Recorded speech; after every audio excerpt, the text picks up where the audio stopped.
more humanity, more equality, more acceptance, and that leads to more hope. Good morning, everyone. Myself, Shreya Bhadoria, and today with us we have Dr. Mridula Tandon. She is a social activist and also the president of NGO Sakshi. So, Mridula ji, today we just want to know that what is the story, like what makes you an inspiration to start this NGO? Shreya, good morning, first of all. And yes, we started the NGO in 1993 when Dr. Anand, who used to work in WHO previously, a very eminent medical doctor, returned to India, and he started looking around, and he decided that there was a lot of information needed within the communities which were very economically underprivileged. We started by working with the communities within Delhi in the slum areas, and slowly we built that into a full-fledged holistic grassroots organization, Sakshi. Among Sakshi's work is education, health, community development, women's empowerment, water and sanitation, and promotion of our Indian cultural heritage.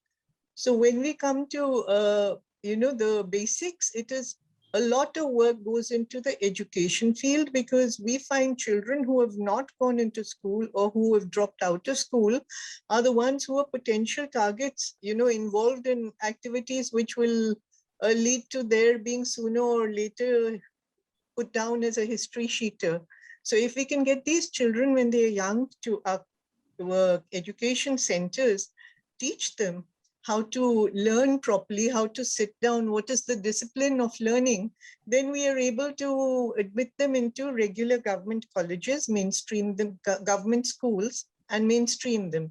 Once you mainstream such a child, he automatically gets the benefits of everything the government has aimed at the underprivileged, and which he was neither aware of, nor was he in a position to avail of those benefits. So for instance, in schools in Delhi, the government gives children who attend school in the primary classes some sort of monetary benefits.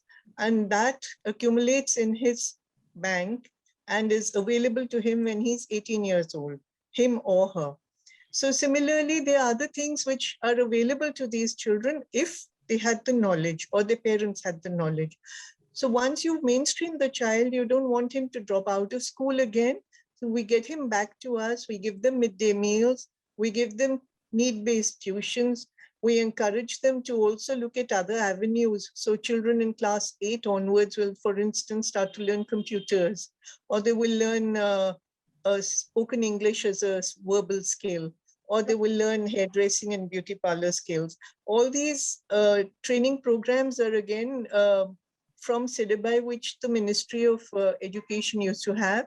And therefore the children, when they're able to qualify for these certificates, get employment anywhere within the private or the public sector.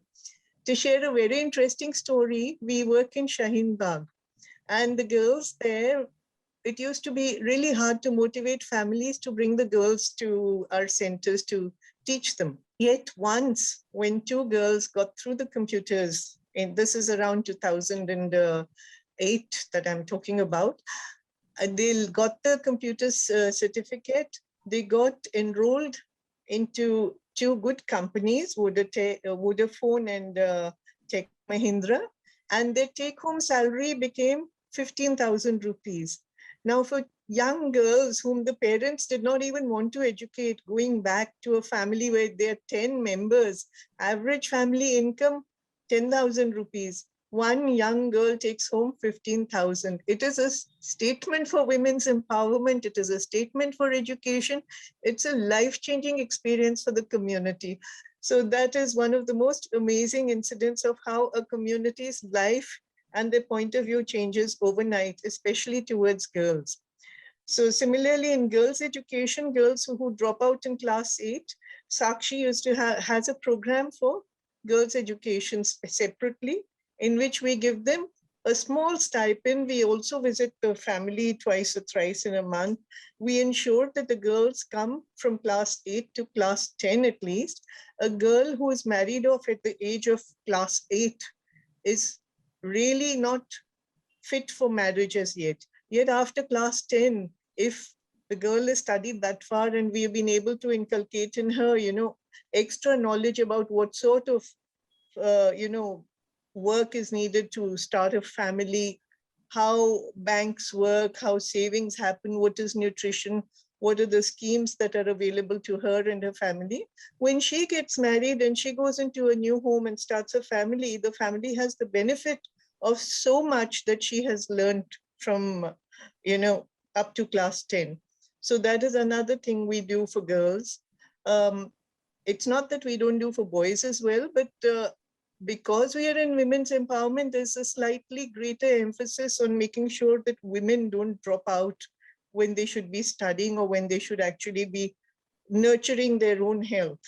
Similarly, in health, we do work with the communities. We put up medical camps. We ensure medical clinics have sufficient medicines. And in areas like Gurgaon, the industrial area, and the Mewat region, we set up vaccination camps as well with the help of the government in Gurgaon.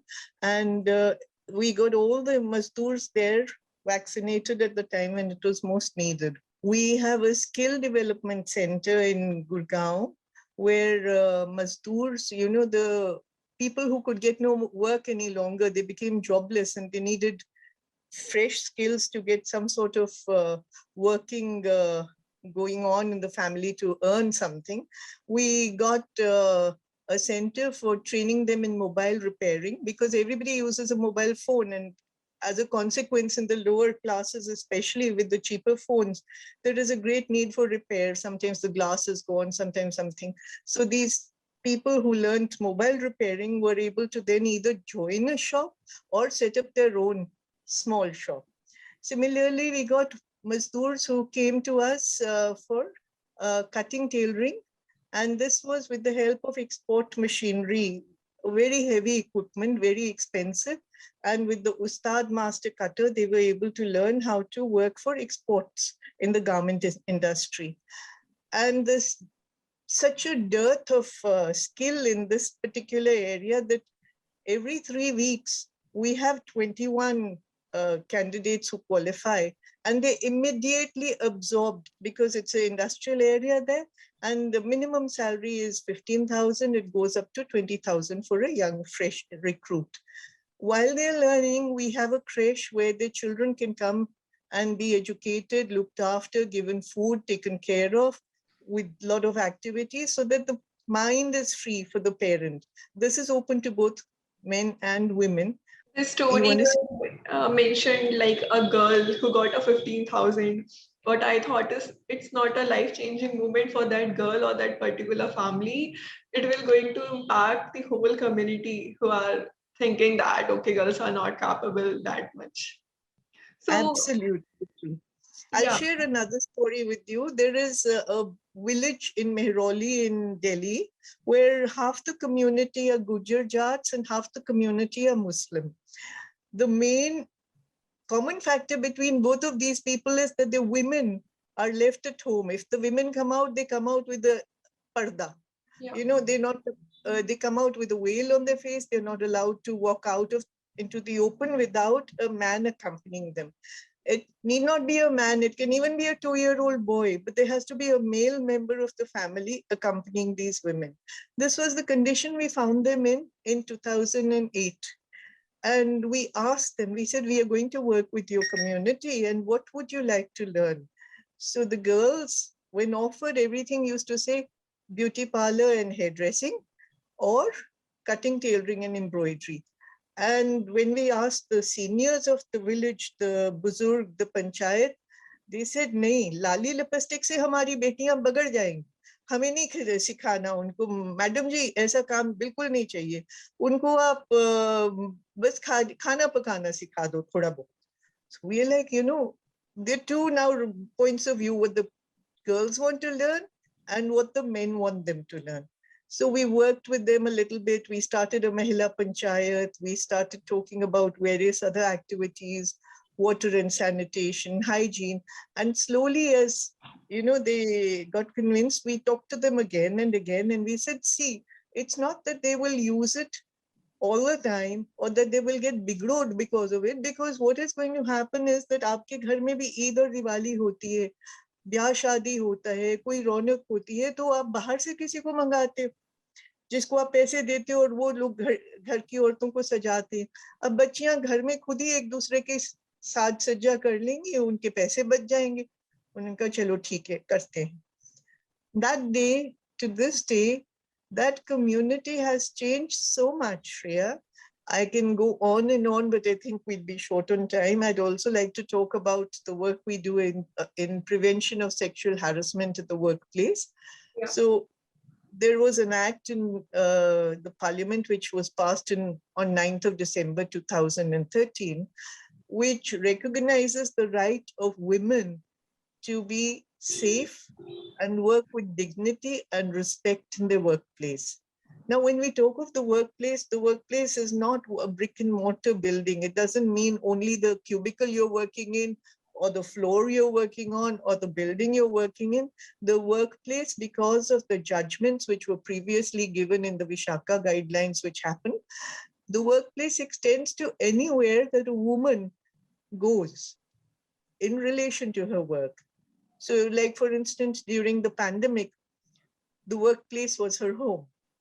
If you're going from your office to a client's office, then the whole transition between your office and that office, whether it's by taxi or bus or metro or whatever, all that is considered the workplace because you're going as a part of your duties at work.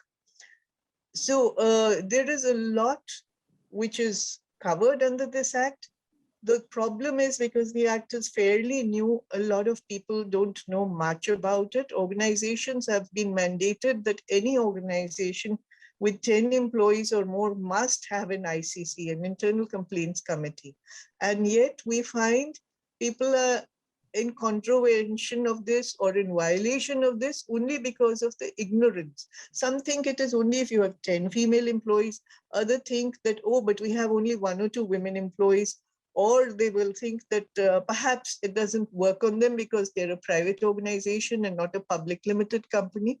So through your medium, I'd like to tell everybody that this is a mandate for every employer, whether you are a private limited or a proprietary or a public limited concern.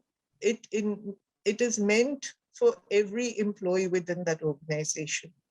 So that is again something that we are very, very sure that we want to help organizations to learn about and ensure that women continue to work with safety and dignity. And it helps the organization because if an employee is in fear or is awkward or has some sort of humiliating treatment going on and is emotionally disturbed, then they cannot give the best.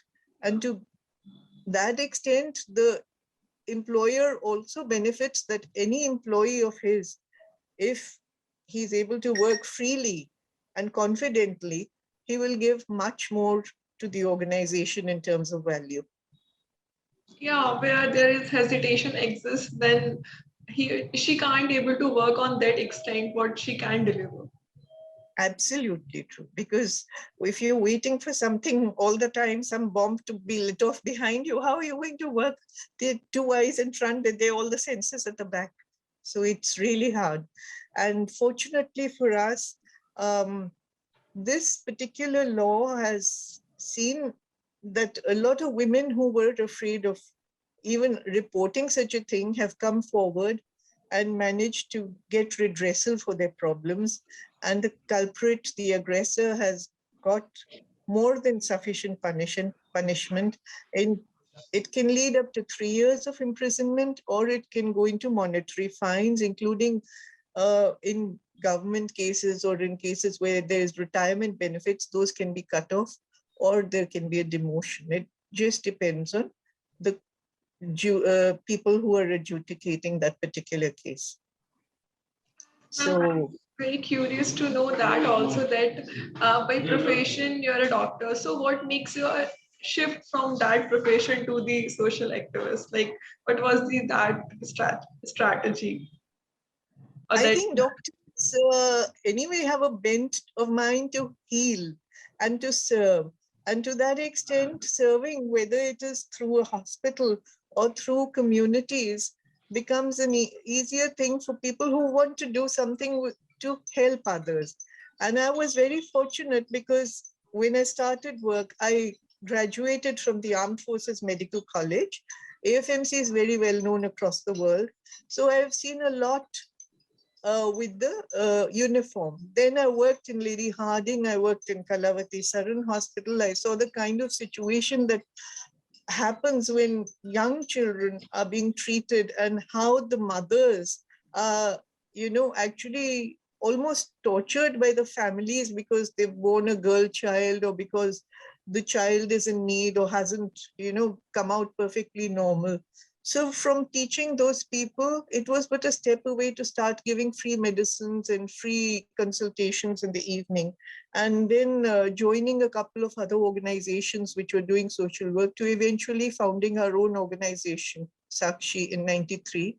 So that was just a journey in the same thing being enlarged upon, that I would like to help anyone who's in need and who I can help. We are in 21st century, and still if any girl child is born in any family, then every single person in the family is going to blame the mother only. Absolutely. And especially our work in Haryana has shown us the extent and the tragedy of this problem, because wherever you turn, the men are so many more, the women are treated badly, they're not given food till the last, they're not given education, they're just subdued and quiet, and there is a lot that can be done. There used to be a lot of female feticide, there still is, but it has luckily become lesser in the areas that we've been working in. And I'm hoping that at least it's completely wiped out in the communities that we work in. It's hard to, break this sort of prejudice, but it happens slowly, and it happens first slowly, and then it becomes faster as they see how much the girl adds value to their own lives. It's not that she's, a financial burden on them.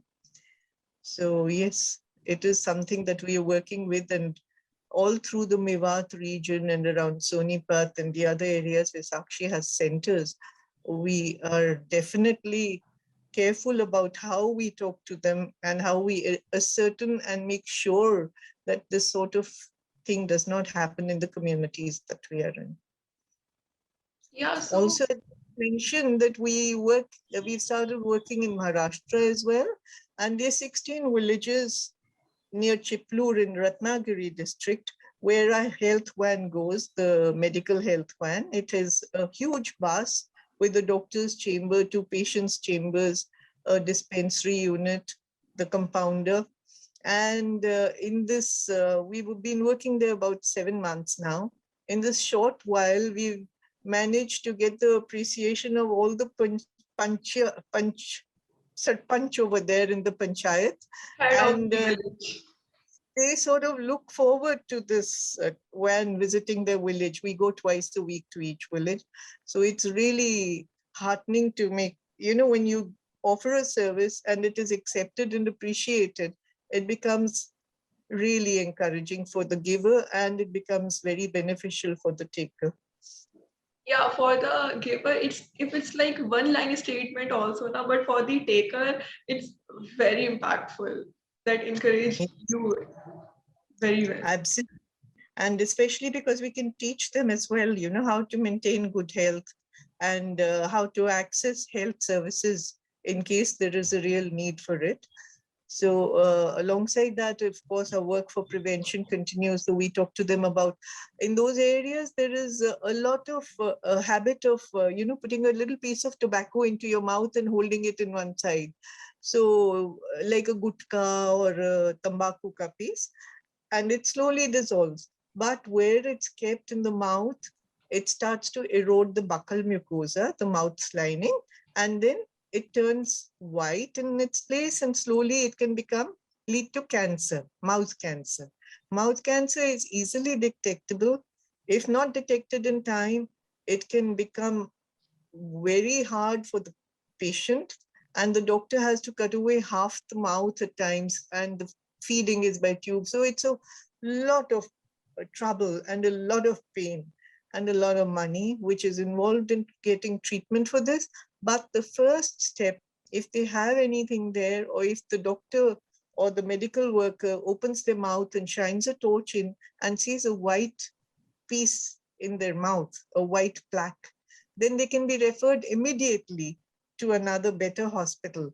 And it can be detected in time, and all this pain and suffering and financial outgo can be avoided.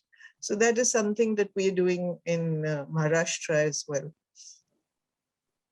So now, like, what you have planned, like future endeavors for your NGO, anything, any future visions which you have planned till now? Oh, yes, absolutely. Because working with the children, working with the community, working with the government, what we have come to realize is that there is a lot that the community is not aware of, which actually they could benefit from government schemes. At the same time, during the pandemic, when we were working, we came across so many sad cases where the parents passed away and the children were left. They were newborn babies, they were toddlers, they were adult children going to school, all of them without parents faced a very bleak future. So our hope is to be able to get some sort of succor for them to make sure that they are able to be looked after, and whatever um, monetary benefits come to them as orphans of the pandemic stay with them, are saved and used by them when they are adult enough to use it. It should not be siphoned away by people who give them bad advice or who pretend to be their guardians when they're not. So an orphanage and a school attached to it is one of our dreams, which I hope will come true soon. Yeah, because education is one of the most important key for every human being to way forward for his or her life, and Absolutely. quality matters. Education basically is the foundation on which a life is built. It is the reason that you get empowered. Every time you open a window to learning, you make certain that the person who's read it or learned something has got a greater perspective, not only on just his own life, but on the way that the world moves. We do reading rooms for children in school, where we take a take a room from the school in a government school, and we stock it with books. We put down digital learning material as well. We have tabs which we give them. And when the children come, we grade and assess them according to how they read. And we don't tell them that you know, 1, 2, 3. We say, अच्छा वो नीले color की shelf में जो किताबें हैं तुम्हें बड़ी पसंद आएंगी. So the child is not feeling that he is less because he's reading from grade 1 or grade 3. He looks at the colors, he sees this book is something he can enjoy, he reads it. And the facilitator, the librarian, sits there with the children, and they will take the same book, for instance, Meena Ki Kahani, and 10 of them will read it, sit around the table. The teacher reads it out aloud first, and the children follow with their fingers on the book. And then they have learned, after that, they can do a role play, you know, with characters from the same story, or they can do a storytelling session. And while they're doing this, without having tried hard, they've learned pronunciation, enunciation, they've learned how to read properly, and they have learned a little bit of how to be creative in role play or storytelling. All this very playfully done, enjoyably done, and yet the child benefits so much. So we do these rooms across, reading rooms across various government schools, and we've found great improvement in the grades that the children have. Thank you, ma'am. You are really making a great change towards the society, and that will surely going to have a lot of people. Thank you so much, Shreya. I Thank will you for definitely. your prestigious time. Thank you.